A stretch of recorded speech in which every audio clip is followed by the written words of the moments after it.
Hi, I'm Malcolm Thomas-Gustave, and I just wanted to spend a couple minutes giving a quick introduction to Python. First of all, Python is a scripting language that's commonly used across a lot of different packages, Maya being one of them. There's also a standalone version. The first thing that I would like to cover real quick is just variables.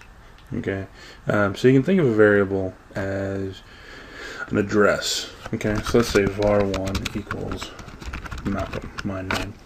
So what does that mean? It means that now if I look at var1 by itself, that is results as whatever I input into that. Now with Python, variables can be a lot of different types of things. For example, hold on, let me write this out quick.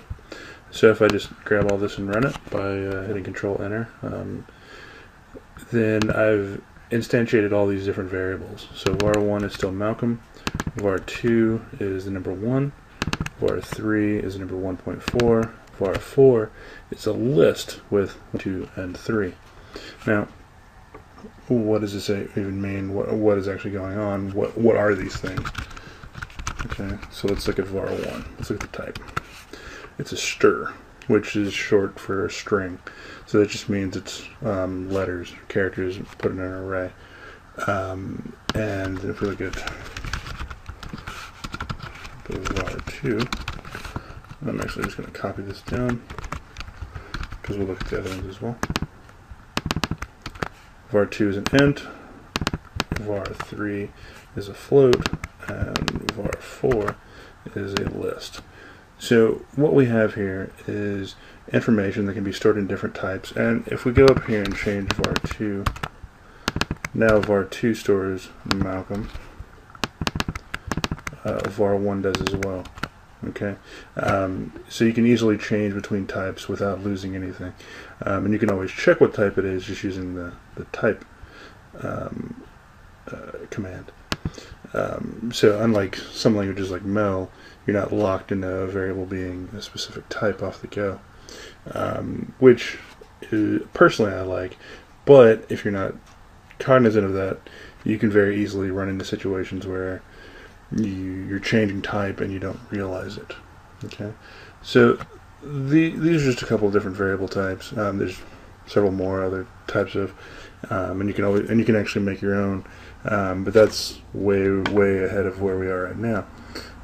So what I just wanted to show real quickly is using some variables and just create something. So what we're going to do, there's a command called range, and if you give it a number, what it will do is it will return back to you a list using those numbers. If you start with something else, it'll start at that number, so on and so forth. So range is commonly used in for loops. So for I in range, I. So what we're doing is, if you think back a second, the list that the range would create, which would be 0 to 9, is what we just printed out. Okay, so we made a for loop. So what a for loop is just saying, go through this list and use I to equal whatever was part of that list. Okay, so if we just did another list, we call it list A equals Malcolm Thomas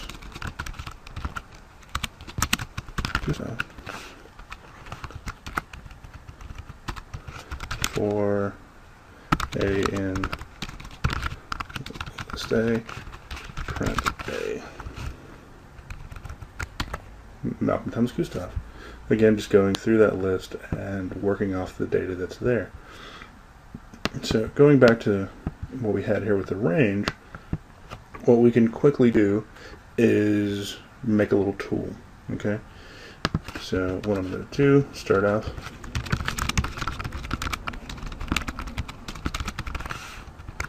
This is an import is just taking a library that Python has access to and bringing it in. By default, we don't load everything in because that wouldn't be necessary. It would overwhelm the system, but we can make little objects as we go along. So like I just did right now, commands.sphere. And with that sphere, we can try to move it. We moved it 5 by 5, by 5 and 5.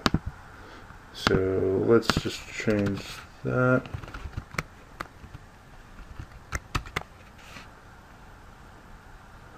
Cool. Let's see what happens if I just do this. Yep. So if we look, current position is 5 on X. And that works for us. So what we can do, I'm just going to delete this sphere. If we go back to our range, and this is just to give you a basic example of creating objects.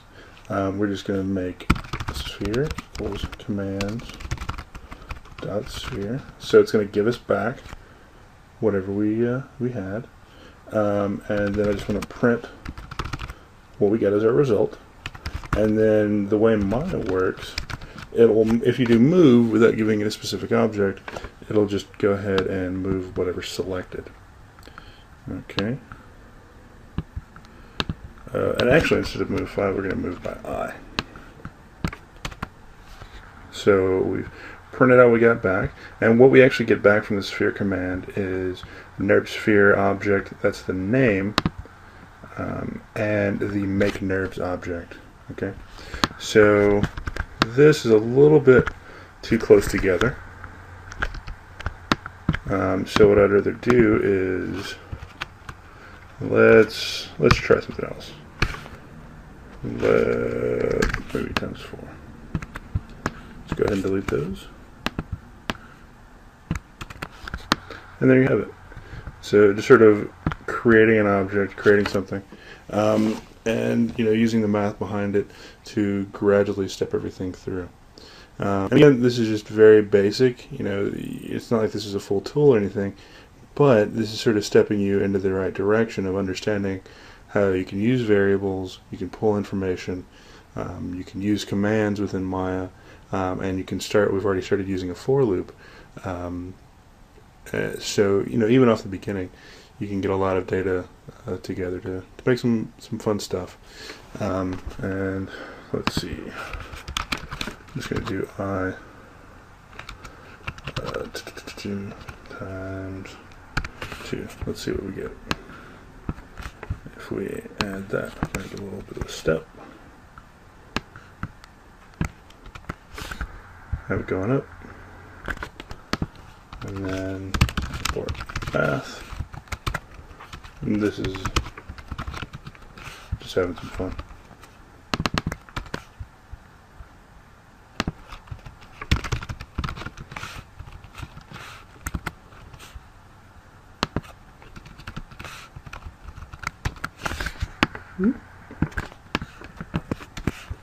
So now, again, I'm just, it's another library that we have access to. I'm just doing a sine wave on on the y, so we get a little bit of a curve. And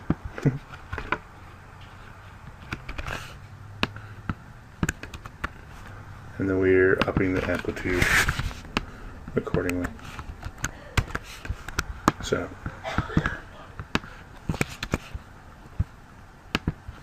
there you have it. Just a quick little example of how you can make some spheres along a sine wave, and you can always go in and mess around and add in more features along the way. But that'll be for further on lessons. Just wanted to give a basic idea of how variables work.